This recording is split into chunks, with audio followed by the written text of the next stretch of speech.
sejam muito bem-vindos a mais um programa Apostila. Meu nome é Nestor Távora, sou ex-defensor público, professor de processo penal, e hoje reservamos para poder enfrentar ao longo do programa o tema prisão em flagrante. Já que o cárcere e a liberdade são justamente assuntos que marcam tanto a persecução penal, vai ser justamente o item que a gente vai enfrentar na aula de hoje. Recebemos aqui no estúdio os alunos do curso ALUB de Brasília e da Faculdade de Projeção, e via internet os nossos amigos aí do curso Meta, lá do Rio de Janeiro. Bem, eu gostaria que vocês no primeiro momento fizessem a apresentação, pois não, sejam bem-vindos. Vamos começar. Meu nome é Juan Pablo e estudo para concursos no ALUB. Pois não? Eu sou a Maíra, a minha meta hoje é passar em concurso. Eu não tenho um concurso específico, mas sim um concurso público. Perfeito. Pois não? Bom, meu nome é Leonardo, sou estudante da Faculdade de Projeção, almejo a carreira de delegado de polícia. Pois Meu nome não? é Fernanda, sou aluna do ALUB, pretendo entrar na ABIN. Pois Meu não? nome é Darcy, minha meta é concurso público. Joia. Meus amigos aí do Meta Concurso, sejam muito bem-vindos. Olá. Olá. Joia.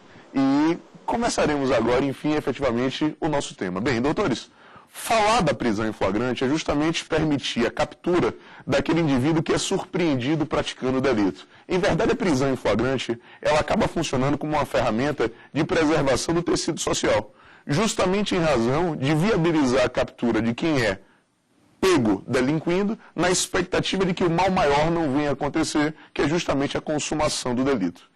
Quando se pensa efetivamente na prisão em flagrante, ainda hoje conseguimos enquadrá-la como uma prisão de natureza cautelar, viabilizando justamente o encarceramento dentro de uma percepção visual do acontecimento delitivo. Em que pese ser esse o entendimento que vem se consolidando doutrinariamente, é fundamental detectarmos uma verdadeira pré-cautelaridade do flagrante. E a argumentação é extremamente simplória. Quando a captura acontece, em verdade, nós estamos diante de um ato nitidamente de viés administrativo. E o flagrante propriamente dito acabaria se cautelarizando quando o magistrado, diante da análise do respectivo auto flagrancial, resolvesse homologá-lo se efetivamente estão presentes os requisitos da prisão preventiva.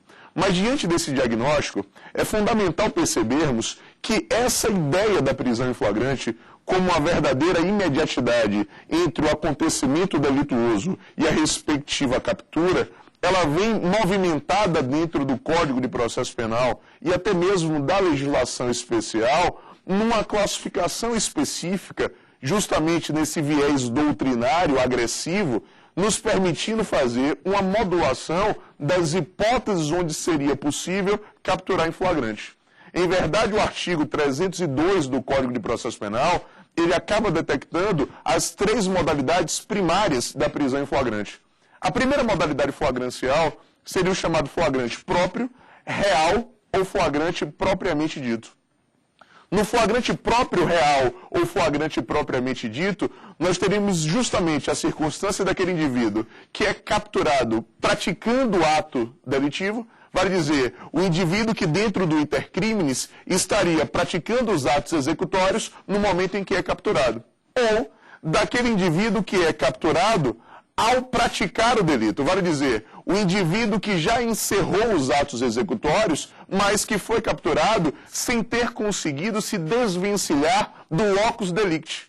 É como se eu afirmasse, no flagrante próprio, eu tanto teria uma situação onde o indivíduo é capturado delinquindo, quanto uma situação onde o indivíduo é capturado ao acabar de delinquir. É dizer, aquele indivíduo que encerrou a atividade executiva, mas que ainda não conseguiu se desvencilhar justamente do ambiente delitivo. Agora, além do flagrante próprio, consolidado no artigo 302, incisos 1 e 2, nós temos uma segunda modalidade flagrancial, que seria o flagrante impróprio, também conhecido como flagrante irreal, e, dentro da feição doutrinária, também adjetivado de quase flagrante.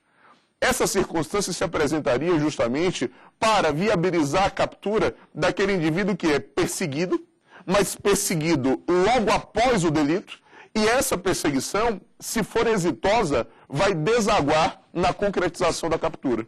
É dizer, no flagrante impróprio, nós temos o início de uma perseguição, e essa perseguição pretende naturalmente que o indivíduo ao ser capturado, seja levado ao xadrez. Agora, doutores, quando se pensa num conceito de perseguição no Brasil, a grande vantagem é que essa lógica normativa da perseguição, positivada nos artigos 250 e 290 do Código de Processo Penal, é muito próxima desta nossa realidade extrajurídica. É como se eu afirmasse, a polícia está em perseguição quando ela vai no encalço de uma determinada pessoa, porque tem informação própria de que o indivíduo partiu em determinada direção, ou porque essa informação foi comungada por um terceiro. Vale dizer, a perseguição se caracteriza mesmo que não exista contato visual, em que pese a nossa visão ser efetivamente um dos sentidos mais proeminentes, mas ela não é pré-requisito objetivo para a caracterização da validade de uma determinada perseguição. Uma outra pergunta extremamente presente e preocupante seria com relação ao tempo dessa perseguição. Será que a lei pré-estabeleceu uma durabilidade da perseguição? Doutores, seria uma aventura jurídica se o nosso legislador tivesse prefixado um tempo máximo da perseguição. É como se eu afirmasse, a perseguição ela vai se estender o tempo necessário para que a captura seja concretizada. Então essa perseguição pode durar minutos, mas também pode durar horas, pode até mesmo durar dias. E depois dessa dilação temporal, quando o indivíduo for capturado, ele estará sendo preso em flagrante. Então nós não temos uma delimitação temporal ou aquele marco que vulgarmente vem sendo publicizado como marco de 24 horas. Isso não existe, isso não está na lei. A perseguição ela vai se dilatar pelo tempo necessário para que a captura possa ser concretizada. Agora, meus amigos, além do flagrante impróprio, nós teríamos uma terceira modalidade flagrancial, também consubstanciada no artigo 302 do Código de Processo Penal, que é o flagrante presumido. O flagrante presumido, também chamado de flagrante ficto ou flagrante assimilado. O flagrante presumido é um flagrante sui generis. Por quê? Porque o indivíduo ele é encontrado logo depois de praticar o delito, mas encontrado com objetos, armas ou papéis que levem a crer que ele é o responsável. Então nós estamos diante, a prioristicamente, de uma situação fortuita, em que pese o professor Auri Lopes Júnior entender que essa situação deveria pelo menos ser de conhecimento da polícia. Mas, pela análise legal, partimos da seguinte premissa: o indivíduo é encontrado fortuitamente, com algum objeto, com alguma arma, com algum papel, com algum elemento que possa criar esse link entre ele e o acontecimento delituoso pretérito. E justamente dentro dessa dosagem temporal, no flagrante presumido, esse indivíduo é encontrado logo depois que o crime aconteceu. Meus amigos, nessa premissa básica, seriam as três modalidades primárias prefixadas no artigo 302. Mas o nosso Código de Processo Penal, ele vai além, nos permitindo enfrentar uma quarta modalidade de flagrante, que é justamente o flagrante obrigatório ou flagrante compulsório. O flagrante obrigatório ou flagrante compulsório é aquele que teria cabimento justamente em razão da atividade das forças policiais. A polícia, ela tem obrigação de capturar aquele indivíduo que é surpreendido em uma circunstância delitual. É dizer, a autoridade policial, qualquer que seja ela, polícia civil, polícia militar, polícia rodoviária, polícia ferroviária, eles têm obrigação de prender. A pergunta seria, e esta obrigação subsiste mesmo quando o policial não está de serviço? Bem, doutores, existe aqui uma dicotomia doutrinária. Eu entendo particularmente que essa obrigação de capturar teria uma pertinência temática nitidamente veiculada ao exercício funcional. Mas o Guilherme de Souza Nutti, magistrado em São Paulo, parte da seguinte premissa: esse dever de capturar em flagrante subsistiria durante todo o dia, mesmo que o policial não estivesse mais desempenhando as suas funções. É dizer, esse paradigma da polícia traria o status da atividade policial 24 horas por dia. Agora, é preciso ainda detectarmos o chamado flagrante facultativo, justamente aquele flagrante que é inerente a qualquer pessoa do povo. Como ferramenta de consolidação do tecido social, qualquer um de nós pode promover a captura em flagrante, nitidamente como um ato meramente facultativo, como um ato meramente discricionário. Tanto o flagrante obrigatório quanto o flagrante facultativo estão concentrados no artigo 301 do Código de Processo Penal.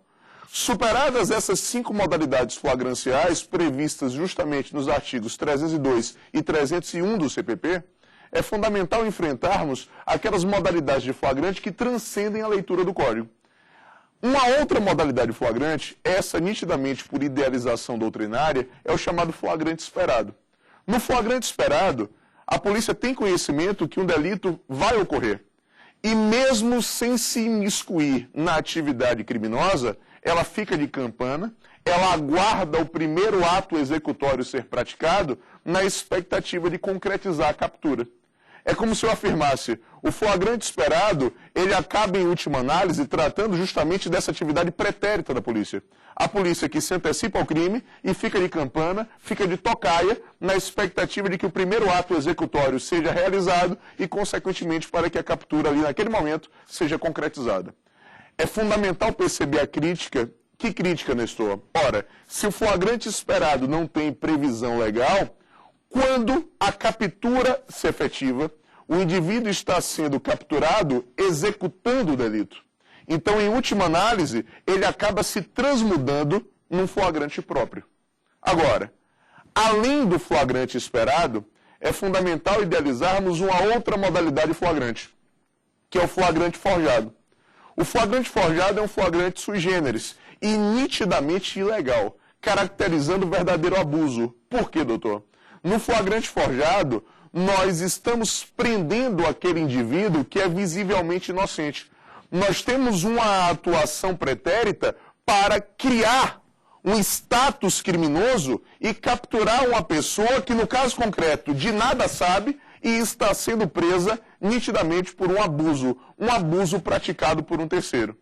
Seria nitidamente aí uma situação onde a pessoa capturada é a própria vítima daquela conduta e o agente forjador seria responsabilizado ou por denunciação caluniosa e, nitidamente, em sendo funcionário público, poderíamos também prospectar um enquadramento em abuso de autoridade.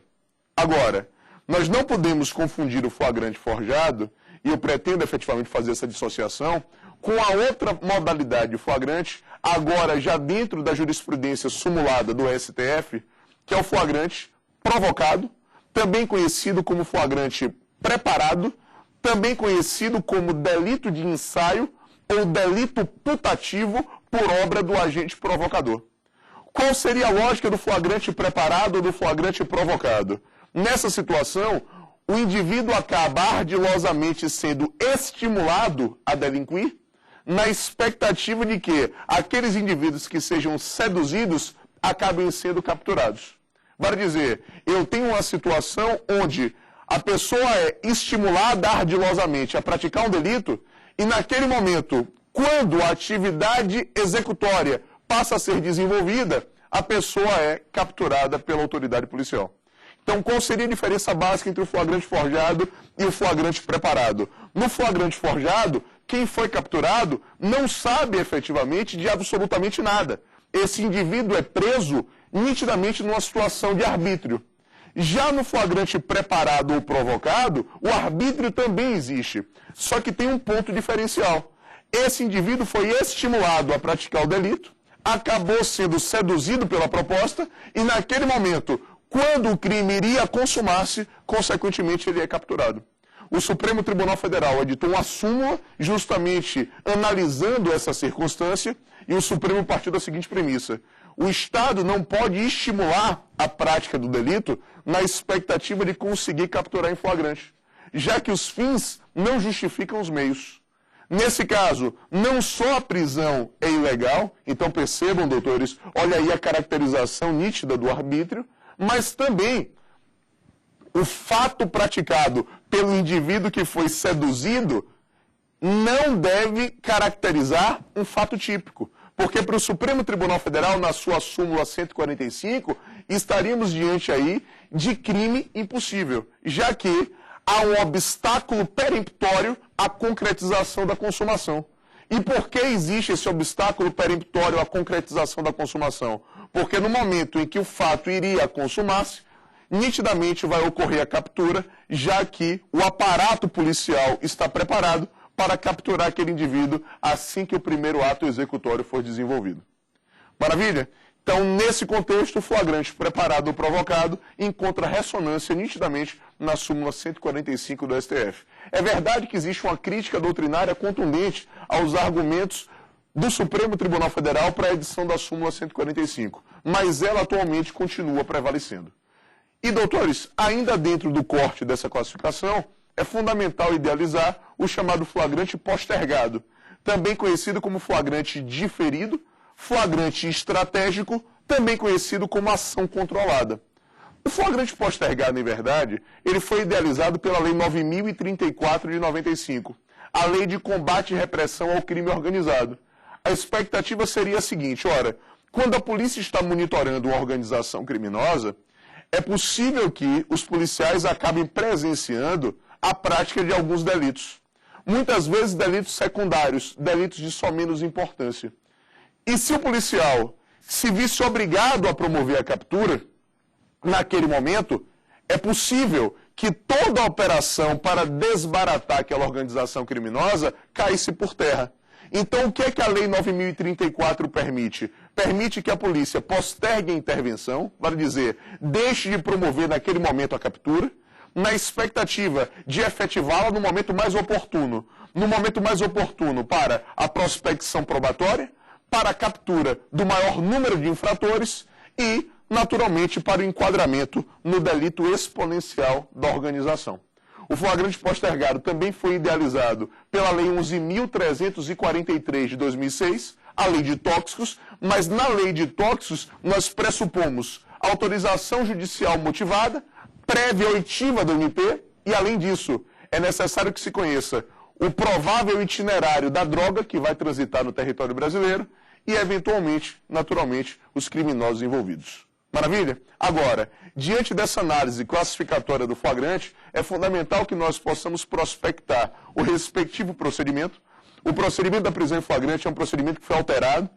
Permite-se ao delegado, diante desta promoção da lavratura do auto, primeiro, ouvir o condutor, vale dizer, ouvir a pessoa que apresenta o preso à respectiva autoridade e, consequentemente, depois que o condutor é ouvido, as declarações são reduzidas a termo e colhemos a respectiva assinatura. O condutor já sai da delegacia de polícia com um recibo declarando que ele apresentou o preso à respectiva autoridade.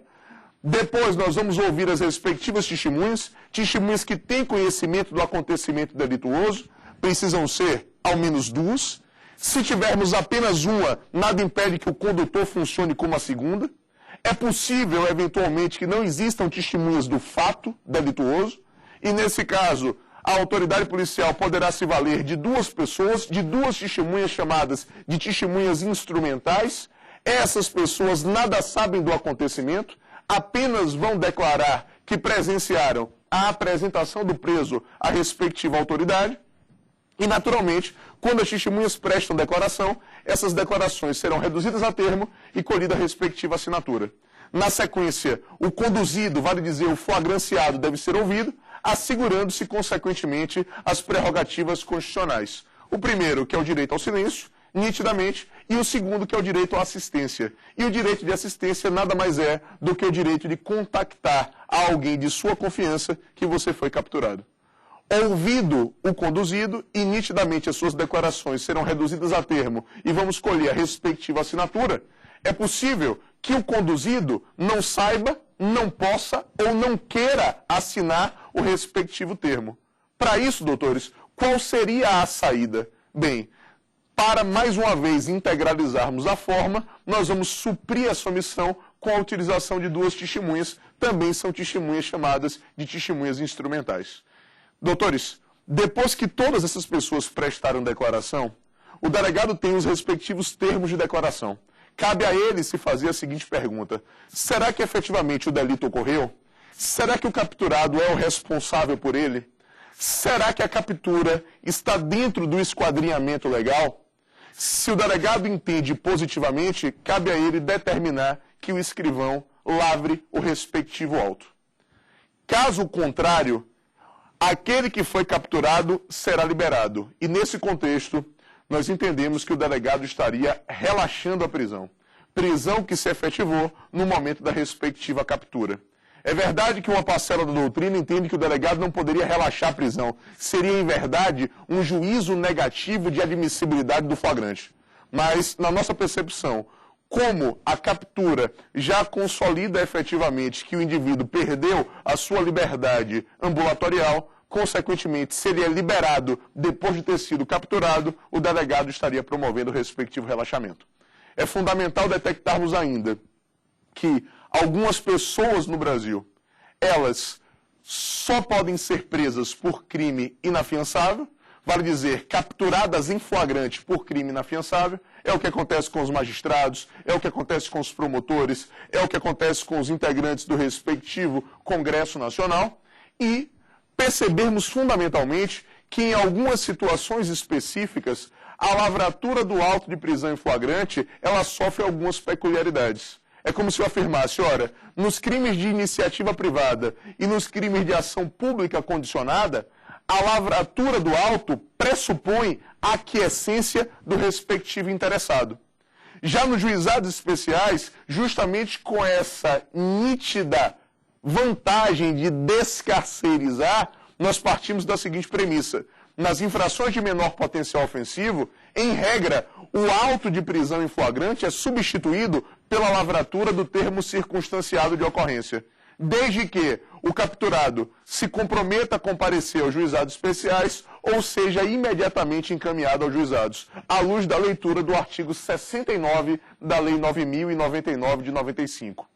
É fundamental percebermos também que, diante dos crimes permanentes, a prisão em flagrante pode ocorrer a qualquer momento, enquanto perdurar a permanência, admitindo-se, inclusive, que, para tanto, ocorra invasão domiciliar, à luz do que vem disciplinado no artigo 5º, inciso 11 da Constituição Federal. Meus amigos, quando nós idealizamos especificamente a lavratura do auto, o delegado ele precisa, justamente para consolidar a legalidade, ainda cumprir 3 formalidades extremamente importantes. Uma vez promovida a captura, em 24 horas o auto tem que chegar nas mãos do juiz. Justamente porque se o magistrado entende que esta prisão é legal, cabe a ele homologar o auto. Já se o magistrado entender que a captura é ilegal, deve ele, juiz, ex officio inclusive, promover o respectivo relaxamento.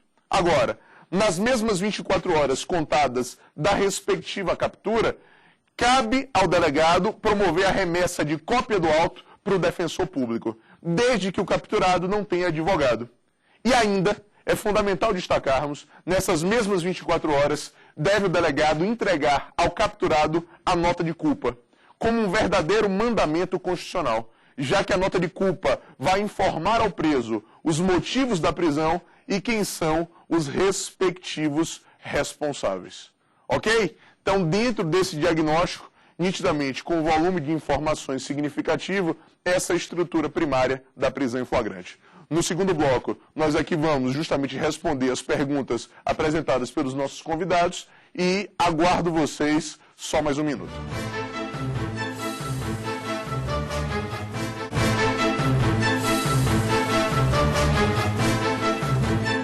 Bem-vindos ao segundo bloco do nosso programa Apostila. Mais uma vez, meu nome é Nestor Távora, professor de processo penal, e hoje estamos trabalhando justamente com o tema prisão em flagrante. Nesse segundo bloco, nós vamos justamente ouvir as perguntas, as dúvidas eventuais dos nossos convidados aqui do estúdio, do curso ALUB da Faculdade de Projeção e também aí dos nossos convidados que estão assistindo via web, lá do curso Meta no estado do Rio de Janeiro. Ok? Então vamos começar com as perguntas e eu justamente começo aqui pelos meus convidados do estúdio. Pois não? Como que a prisão em flagrante pode ser combatida? Olha, o combate à prisão em flagrante, ele pode se dar de uma série de formas. O auto de prisão em flagrante, uma vez lavrado, é remetido para o magistrado. Diante da análise do auto flagrancial, se o magistrado entende que a prisão é nitidamente ilegal, ex officio ele já estaria autorizado a relaxá-la. Se ele entender que a prisão tem aparência de ilegalidade, o magistrado estaria aí homologando o auto. E uma vez homologando o auto, nós teríamos aí essa nota de judicialização. Até porque, naquele momento, a autoridade judicial passa a ser a autoridade coatora. Nesse contexto, nós poderíamos atravessar uma petição ao próprio juiz, ou pleiteando o relaxamento, ou pleiteando a concessão de liberdade provisória, ou, eventualmente, nomear o juiz como autoridade coatora e impetrar um habeas corpus no respectivo Tribunal de Justiça, na prospecção estadual, ou no Tribunal Regional Federal, no âmbito da afeição dos delitos federais. Joia? Agora, é fundamental que vocês percebam o seguinte: ilegalidade patente poderia ser suscitada nitidamente ao próprio juiz ou também via habeas corpus. E a liberdade provisória, ela teria cabimento nitidamente ou se o indivíduo está enquadrado dentro de um excludente de ilicitude, então existem indícios de que o flagranteado atuou amparado por um excludente de ilicitude, seja da parte geral do Código, dentro do artigo 23 do CP, ou da parte especial, ou se o indivíduo não se enquadra nos requisitos de admissibilidade da prisão preventiva, estabelecidos justamente no artigo 312 do Código de Processo Penal. É como se eu afirmasse: se a prisão em flagrante é legal, o indivíduo ele só permanecerá preso se eventualmente ou ele não atuou amparado por um excludente de ilicitude, ou se ele estiver enquadrado nos requisitos da prisão preventiva. Porque, caso contrário, ele teria direito a usufruir da respectiva liberdade provisória. Ok? Joia. Vamos agora à pergunta dos meus amigos aí do Meta. Eliana de Mello, meu nome, do curso preparatório de magistratura do trabalho. A minha pergunta é: cabe flagrante em crime habitual? Bem, Eliana, quando se fala dos crimes habituais, os crimes habituais revelam um verdadeiro modo de vida do respectivo indivíduo. Então é como se eu afirmasse: para que o crime habitual efetivamente tenha ressonância típica, é preciso que aquela conduta seja reiterada. É fundamental que o indivíduo tenha praticado aquela conduta por um número de vezes substancial. Então, nesse contexto, quando ele é flagranteado, nós temos a percepção visual de uma conduta isolada. E por termos a percepção visual de uma conduta isolada, uma conduta individualizada, ela aparentemente seria um fato atípico. Nesse contexto, hoje, a doutrina francamente majoritária entende que não seria admissível o flagrante nos delitos habituais, justamente por essa impossibilidade primária de constatação visual da respectiva habitualidade. Ok? Então, dentro desse diagnóstico, não caberia flagrante nos crimes habituais. Agora, vamos a mais uma pergunta aqui dos meus amigos do estúdio. Pois não?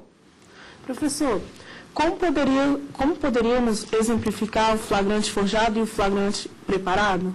Bem, ora, hoje há uma distinção realmente entre flagrante forjado e flagrante preparado, em que pese uma parte da doutrina reunido justamente dentro do mesmo diagnóstico. Mas quando eu trabalho com flagrante forjado, um exemplo simplório do flagrante forjado: você é parado numa blitz e lá no seu carro é inserido ardilosamente um pequeno envelope com substância entorpecente. Você não sabe de absolutamente nada. E naquele momento você é autuado em flagrante.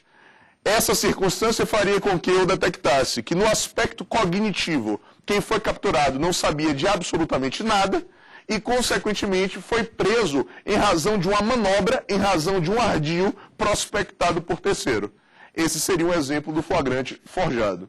Já no flagrante preparado, perceba, a pessoa ela é estimulada a praticar um delito, na perspectiva de que naquele momento, quando ela é seduzida a delinquir, ela seria, consequentemente, capturada.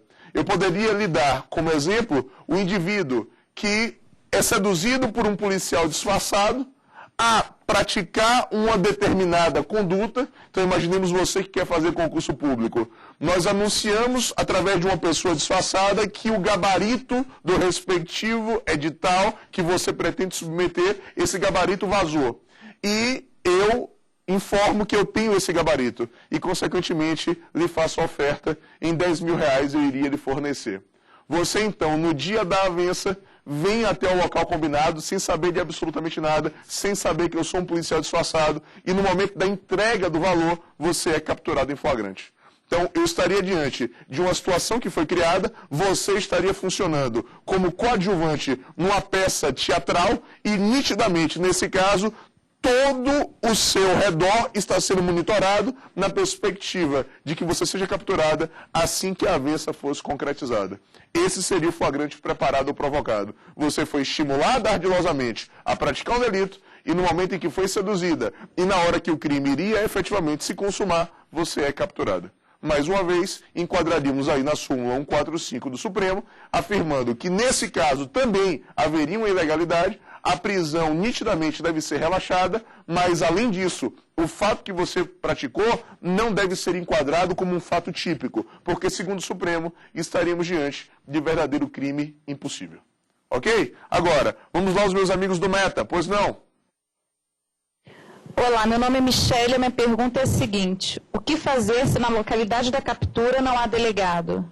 Ora, doutores, evidentemente que num país de dimensões continentais como o Brasil, algumas comarcas, infelizmente, ainda não têm autoridade policial. Existe um verdadeiro desfalque.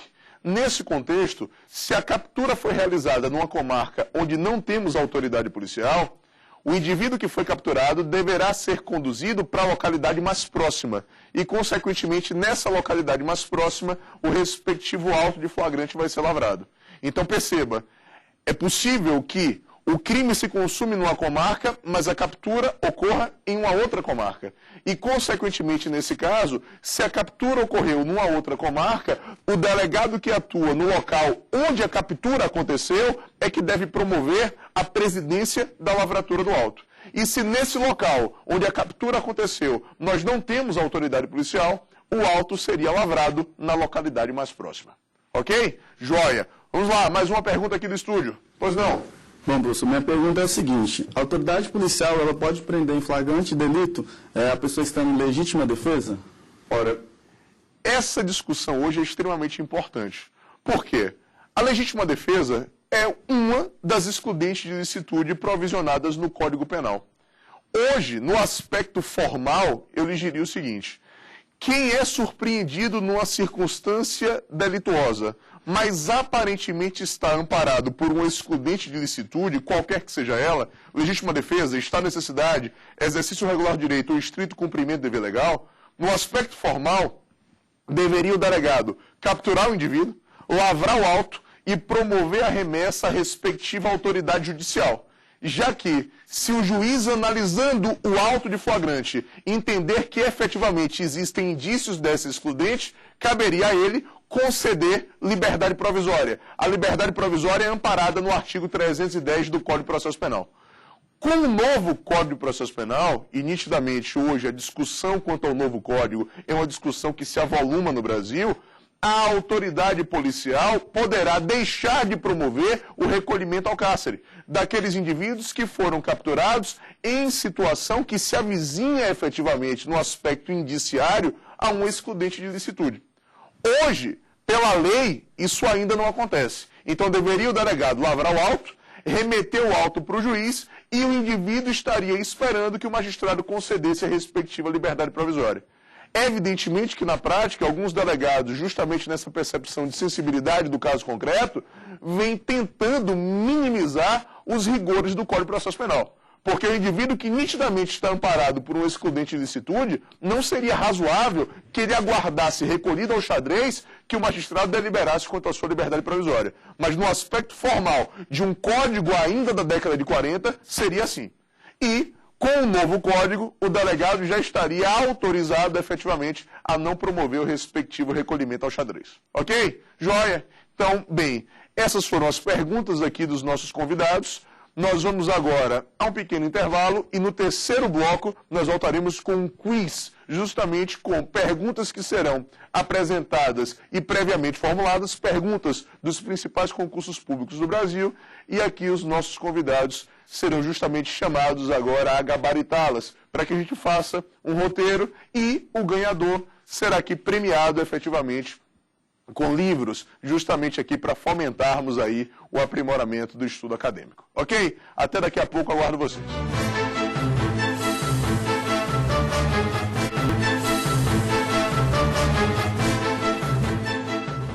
Bem-vindos ao terceiro bloco do programa Apostila. Meu nome é Nestor Távora, ex-defensor público, professor de processo penal, e nós estamos trabalhando hoje com o tema prisão em flagrante. Como forma de interação aqui com os nossos convidados do estúdio, nós vamos agora fazer um quiz. Um quiz com 10 perguntas de múltipla escolha, extraídas dos principais concursos públicos do Brasil. E justamente ao final, o nosso ilustre ganhador será premiado aí com livros, na perspectiva justamente de fomentar aí a nossa preparação acadêmica. Ok? Vamos lá, vamos às perguntas. Primeira, não poderá ser autuado em flagrante em qualquer hipótese. 1. Os magistrados. 2. Os familiares de agentes diplomáticos. 3.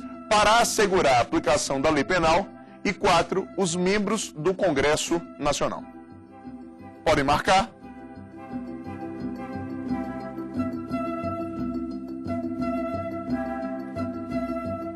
Bem, o gabarito é 2. Os familiares de agentes diplomáticos. De fato, nós estamos aí diante de uma imunidade. Uma imunidade não só que vai abarcar o respectivo diplomata, mas também os seus respectivos familiares, obstando, consequentemente, a concretização da respectiva prisão em flagrante. Vamos agora à segunda pergunta. Admite-se o relaxamento da prisão em flagrante delito quando 1. Ocorrer o que a doutrina denomina de flagrante presumido. 2. O conduzido for ouvido na lavratura do auto de prisão em flagrante delito, depois do condutor e antes das testemunhas. 3. Tratar-se de crime que prevê pena de detenção. 4. Ocorrer o flagrante esperado. Podem marcar.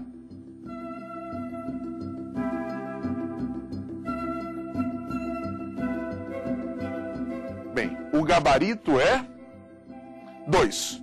Quando o conduzido for ouvido justamente, doutor, havendo uma subversão lógica da ordem. É dizer, o conduzido, ele deve ser ouvido após a prestação de informações do condutor e das respectivas testemunhas.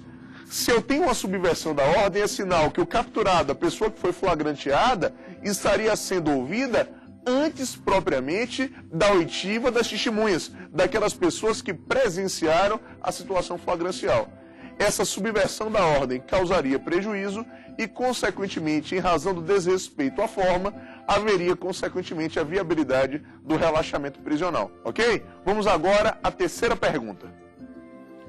Ocorre o chamado flagrante facultativo quando 1.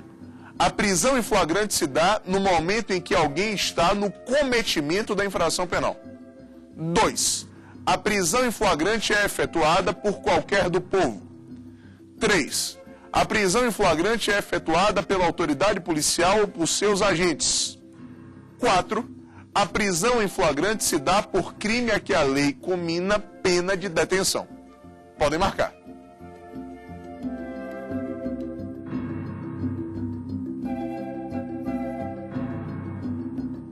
Bem, vamos agora ao gabarito. 2. Vale dizer, quando nós trabalhamos com flagrante facultativo, o flagrante facultativo é aquele promovido por qualquer do povo. É uma mera deliberalidade. É um mero ato discricionário. O artigo 301 do Código de Processo Penal permite que qualquer pessoa do povo promova a respectiva captura. O flagrante facultativo nitidamente se contrapõe ao flagrante compulsório, que é aquele inerente à atuação das respectivas forças policiais. Ok? Vamos agora à próxima pergunta. Ocorre o flagrante compulsório quando 1. O agente é preso por ordem judicial. 2. O agente é preso no cometimento da infração penal ou quando acabou de cometê-la. 3. A prisão é efetuada pela autoridade policial ou por seus agentes. E 4. O agente é preso pelo próprio ofendido ou por qualquer do povo. Podem marcar.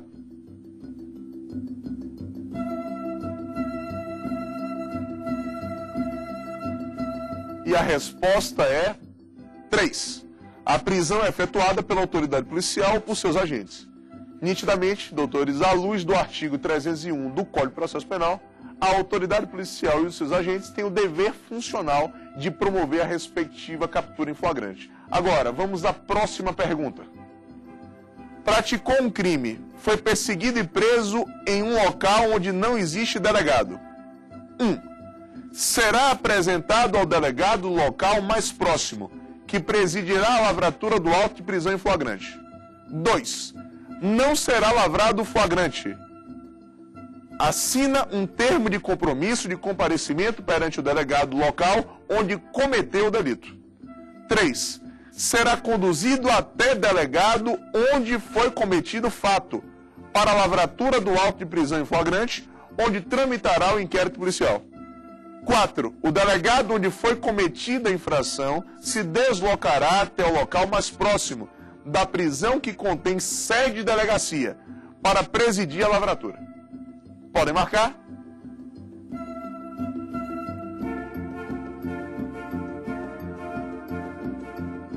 Bem, vamos agora ao gabarito. Então, nesse contexto, será apresentado ao delegado local mais próximo que presidirá a lavratura do auto de prisão em flagrante. Doutores, é fundamental que vocês percebam que a lavratura do auto flagrancial será realizada pelo delegado que atua no local onde a captura aconteceu.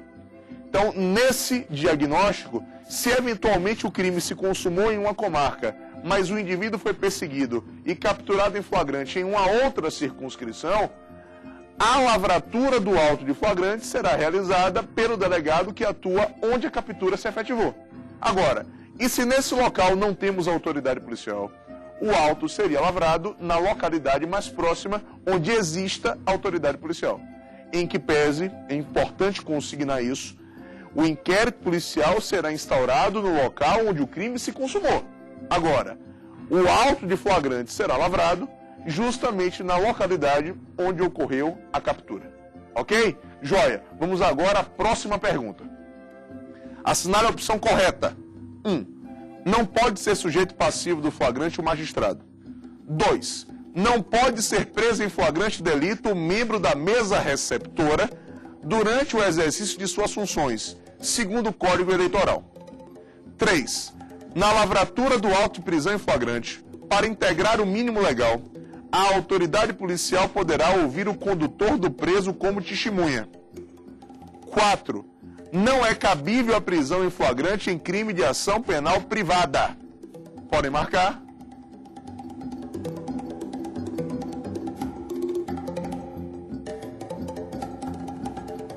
Bem, o gabarito é 3. Na lavratura da prisão em flagrante, para integrar o mínimo legal, a autoridade policial poderá ouvir o condutor do preso como testemunha. Vale dizer, se eu tenho apenas uma testemunha do fato, nada impede que o condutor seja integralizado como a segunda testemunha.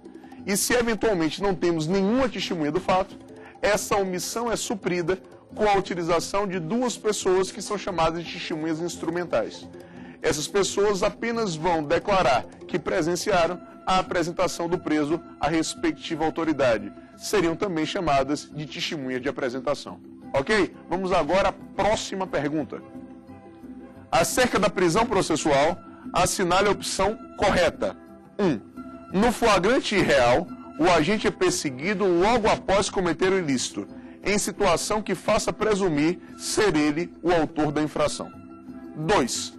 Nos casos de flagrante preparado, porque o bem está inteiramente protegido, não se pode dizer que há crime impossível.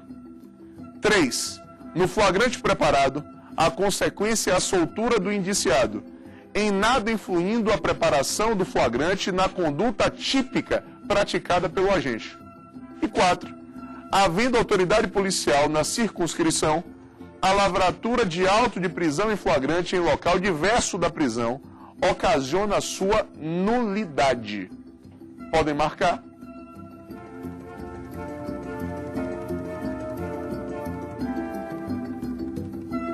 Vamos agora ao gabarito. E justamente o gabarito seria a assertiva 1. No flagrante real, também conhecido como quase flagrante, o agente é perseguido logo após cometer o ilícito, em situação que faça presumir ser ele o autor da infração. É dizer, nós teremos a deflagração de uma perseguição que se inicia logo após a ocorrência da infração, e nitidamente, se essa perseguição for exitosa, ela vai desaguar na concretização da captura, à luz do diagnóstico estabelecido no artigo 302, inciso 3, do nosso Código de Processo Penal. Ok? Joia? Vamos agora à próxima pergunta. Assinale a opção incorreta. 1. Será preso em flagrante o autor do fato encontrado com instrumentos, armas, objetos ou papéis que façam presumir ser ele o autor da infração. 2. não se impõe prisão em flagrante ao autor de infração de menor potencial ofensivo, que após a lavratura do termo concorde em comparecer ao juizado. 3. No flagrante esperado, a polícia aguarda a iniciativa delituosa e realiza a prisão quando deflagrados os atos executórios. 4. Em crime de ação penal pública condicionada à representação, o delegado poderá lavrar o auto sem o referido ato. Lembre que é a opção incorreta. Podem marcar.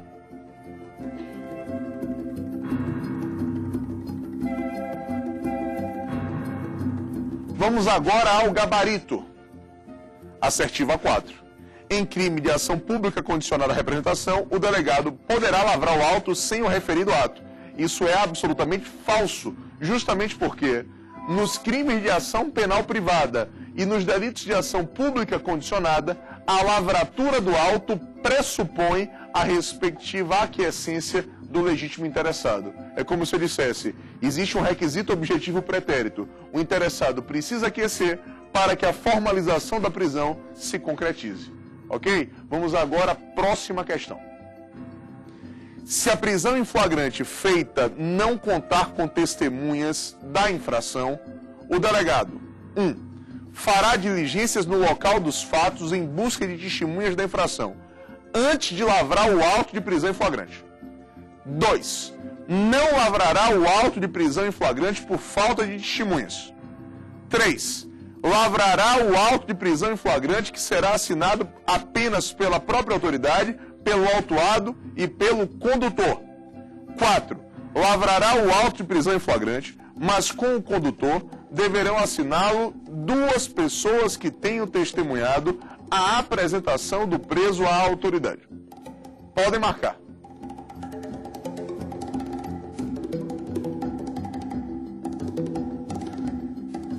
Vamos agora ao gabarito. Assertiva 4. De fato, até para que eu faça aqui uma correção de rumos, hoje, quando o condutor presta suas declarações, elas são reduzidas a termo e colhemos a respectiva assinatura. Assim como quando o magistrado promove a oitiva das respectivas testemunhas e quando promove a oitiva do respectivo conduzido. Então, teremos termos autônomos de declaração que são assinados pelos respectivos declarantes. Agora, qual é o ponto central? E se eu não tenho testemunhas do fato delituoso? Bem, se eu não tenho testemunhas do fato delituoso, naturalmente essa omissão será suprida com a utilização das 2 testemunhas chamadas de instrumentais ou testemunhas de apresentação. Essas pessoas não têm conhecimento da circunstância criminosa, nem da circunstância em que se deu a captura, mas vão declarar que presenciaram a apresentação do preso à respectiva autoridade. Ok? Maravilha? Agora vamos à última pergunta. Assinale a opção correta. 1. Nas infrações permanentes, entende-se o sujeito ativo do crime em flagrante delito nas primeiras 24 horas após o início da execução do crime. 2. É possível a não lavratura do auto de prisão em flagrante na hipótese de crime de omissão de cautela previsto no Estatuto do Desarmamento. 3. A lavratura do auto de prisão em flagrante só poderá ser feita pelo juiz se o crime for praticado em sua presença ou contra a sua pessoa, no exercício das funções. 4. Quando o acusado se recusar a assinar o APF, será colhida sua impressão digital. Podem marcar.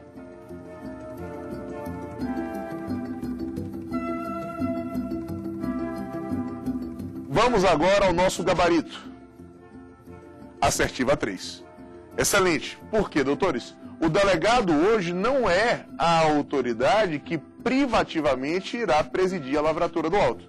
O juiz, em que pese a discussão doutrinária se haveria ou não ofensa ao sistema acusatório, mas o juiz ele teria, pelo Código, legitimidade para presidir a lavratura do auto de flagrante, desde que ele esteja desempenhando as suas funções e o crime tenha sido praticado contra ele ou na sua respectiva presença. Ok? Então, dentro desse contexto, vamos agora à apuração do respectivo ganhador. depois aí de uma acirrada disputa, onde o segundo lugar ficou empatado com 4 pessoas, o grande ganhador é justamente o nosso amigo Leonardo. Vamos aqui bater palmas, agradecemos e, como forma aí de estimular justamente a preparação acadêmica, ainda aqui de um graduando, certamente com um futuro brilhante, nós vamos aqui entregar o grande prêmio ao ganhador. São justamente 2 livros acadêmicos, importantíssimos justamente na sua respectiva preparação. Então, aqui está o prêmio do nosso ilustre ganhador, eu agradeço. E eu quero agora saber dos meus amigos aí do Rio de Janeiro, justamente como é que foi aí a apuração das questões, difícil, fácil, como foi, como se saíram. Tudo bem aqui no Rio de Janeiro, a nossa colega Michele que acertou todas as questões. Maravilha, maravilha, excelente. Bem, Michele, meus parabéns, efetivamente, realmente, assim, a preparação para concurso é sempre uma preparação extenuante, mas muito compensadora, vale certamente muito a pena.